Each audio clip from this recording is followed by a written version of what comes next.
位于北区公园路上的手工面专门店，开店营业前的第一件事就是忙着制作当天现用的面条。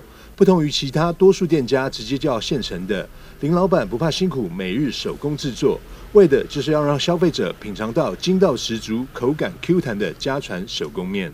面条口感是 Q 的那一种，对，外面很少吃到。跟我爸爸学的，我爸爸是跟爸爸弟弟的那个老婆。吃了很多家面店啊，我觉得你们家面条口感比较不一样，就很 Q， 很好吃啊。用的比较粗一点，是正常应该都是比较细一点。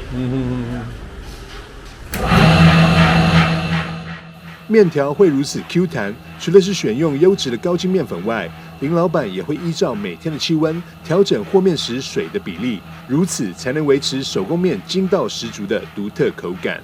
我用那个高筋面粉，对，是面粉的问题。对，面粉有差，筋度有差，筋度啊。水的比例呢？看天气。看天气哦。没有固定的比例啊。所以纯粹就看每天的天气去做改变的。就是如果天气冷的话，水就是要多一点。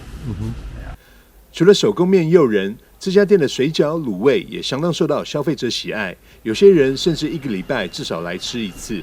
它的面条我觉得很 Q， 之后卤味呢，我觉得淡淡咸咸的酱油味，我觉得配面起来也很好吃，之后水饺也很好吃，所以我1个礼拜会大概来一次至少。